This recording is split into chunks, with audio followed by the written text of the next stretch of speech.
So sanibonani, welcome back to enye video. Ngiyabonga kakhulu for joining me. Thank you very much for your love and support. Ungakhohlwa ukusubscribe back, ulike video, share video as well. So asikhulumeni ngodaba ke luka Dr. Khehlelezi no Dade Uzinhle ngoba ngicabanga ukuthi le video sizoyihlanganisa nekagogo Scotland, but I realized ukuthi ngathi ibende kakhulu. And then kulodaba loluya oluka Dade Uzinhle siyakhumbula kulodade owathi yena ke udlunguliwe uDr. Khehlelezi ungomunye abantu abatrendayo engithanda ukuthi ngithinta udaba lwakhe kancane.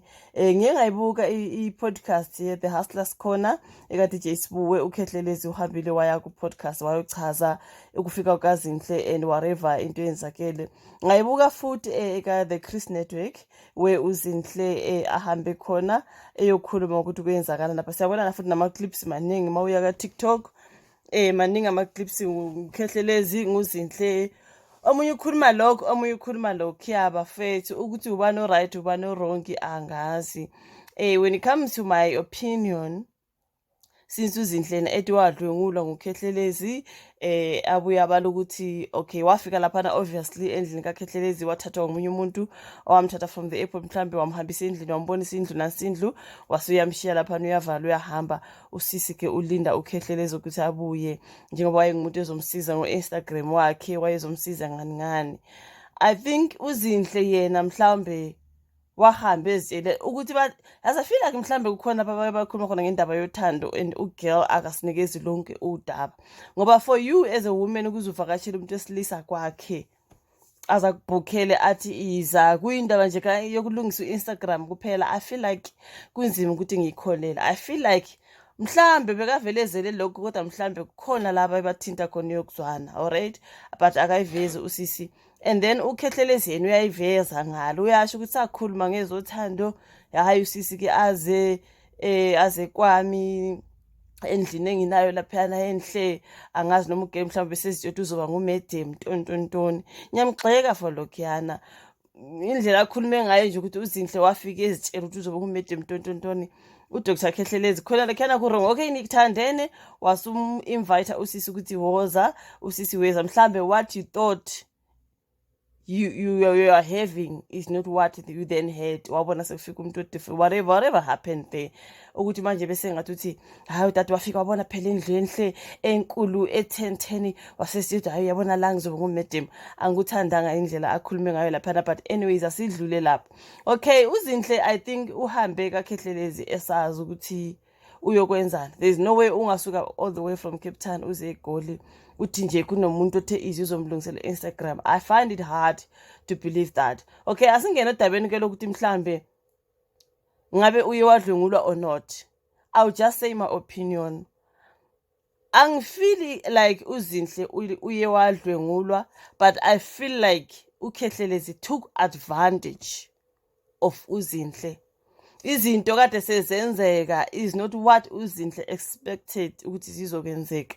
According to how I hear her tell the story ukuthi okay uthe masishiye lapha endlini walinda uKhehlelezi wathatha isikhathi ukufika yena seze sorry wageza wafaka ke i-night dress yakhe of which ke uKhehlelezi uthi mayikhuluma ngalo ukuthi hayi wathola vele ugele se-right esifake ilingerie ente engenalutho ngaphansi. That's what he said. Uthi ezifubeka ngathi uthe mayifika wathola uZinhle vele ese-ready for yena. According to uZinhle no wathi phela njengomuntu wesifazane ngoba vele uzogeza ekuseni yes wayenohambo yes vele obviously siyageza thina ekuseni sibe sigeze ntambama. Ngivumelana noZinhle lokho ukuthi uma ungumuntu wesimame vele you will bath twice. I do agree because that's what I do. Ngizogeza ekuseni bese ngiyaphuma ngihamba ngiye la ngiyakhona, angikwazi ukubuye ngilale ngingagezanga. So uZinhle kwathi mase kufika lesi sikhathi ke sokuthi okay uyazi sezolala andibe vele sathi uzolala waphatha ama-toiletries wakhe waphatha ipijama yakhe waphatha everything. Utheke mayibona hayi sekulate phela lana obviously ithi ngigeze, you know, wase uyageza ke. According to yena wafaka ipijama yakhe enormal futhi wayefakile ke ingubo le yangaphansi, right, esingafunda sisho ngamanye amagama. According to Khehlelezi wayengagqokile lokho, according to yena wayegqokile kahle. Uthi futhi kwakungayona ilingerie kwakuyipijama yakhe enormal. So kusho ukuthi yena uKhehlelezi wayibona ngathi ilingerie wabona ukuthi hayi ugeli ngempela ulinde yena.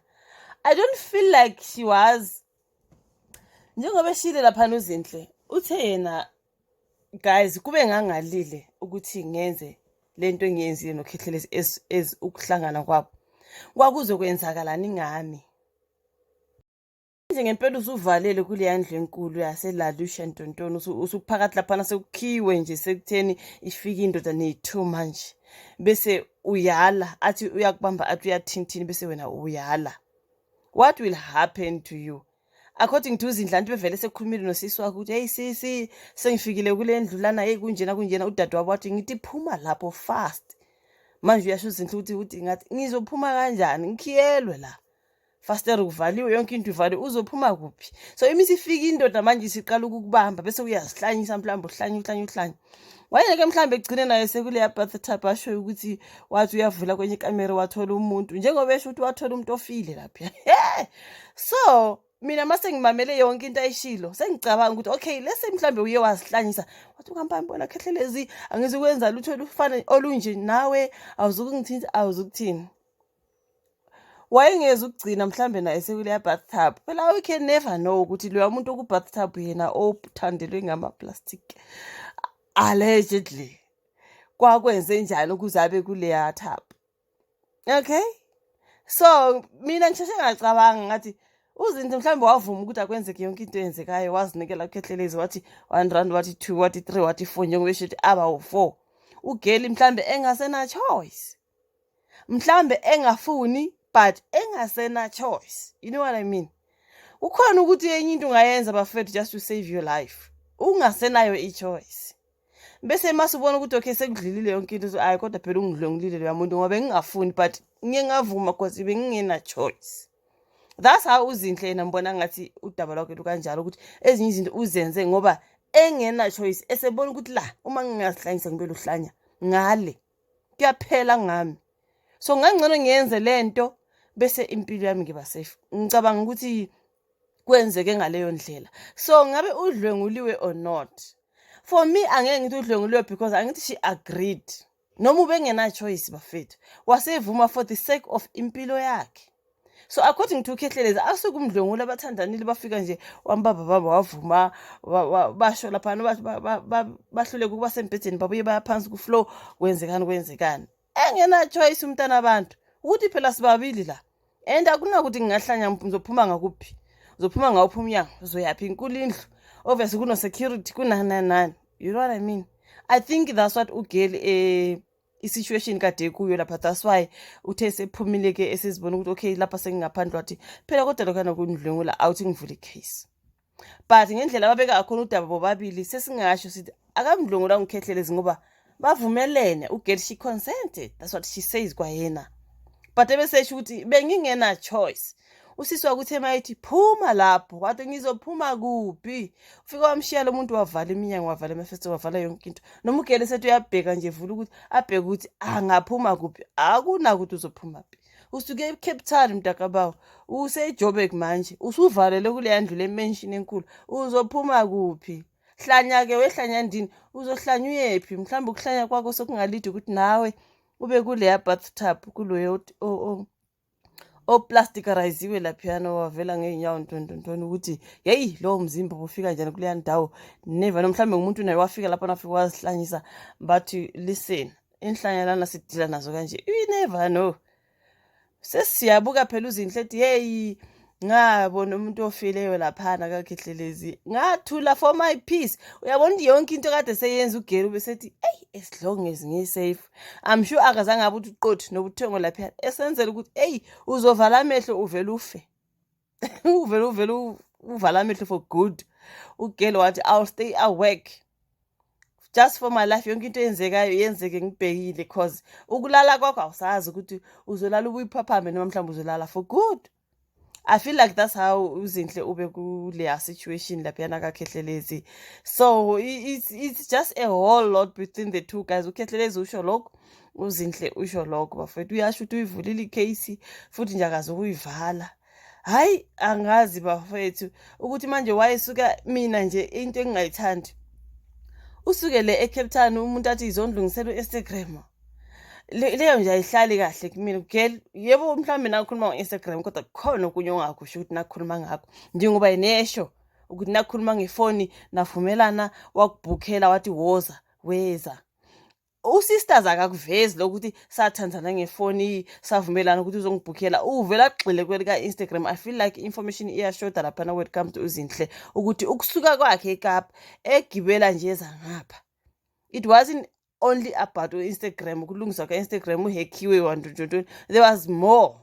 Well, that's why wagcina sebhukhela kuthiwa buya girl, you know, uzobuya usungisiza nangalokhu njengokuthi uyakwazi ukwenza lokhu. Then-ke kodwa okunye enanikhulume ngakho ukhehlelezi uyakuveza ngalo uZinhle akakuvezi ngapha ukuthi ayisathandani ngempela. So yonke leyo ukuthi umzimba othena ungakanani kwase kwenzekeni it's just a whole lot. Angazi bafethu. Shuvo lokho comment section ngodaba kaZinhle noKhehlelezi. I don't feel like wadlwengulwa since esisho nayo ukuthi she consented, but for the sake of umphefumulo wakhe she was doing that engena choice. Njengoba nje wabona umuntu efile wathula, wazibona ezinye izinto ugele wathula esesenzela umphefumulo wakhe. So I feel like yes, kungenzeka kadlwengulwanga ngendlela thina esizwa ngakhona njengoba wavuma ke benza amaranda abawu4, kodwa ekwenzela to save her life. After that yena wasethi njengoba ke okay ngiyaphila ngibonga uNkulunkulu kodwa ake ngivule icase ngoba konke kade kwenzeka bengingathandi. Yes ngivumile but bengisenzela ukusave umphefumulo. It's just a whole lot. Angazi uvula kwa comment section, like video, subscribe, share. Sibonana ngelandelayo.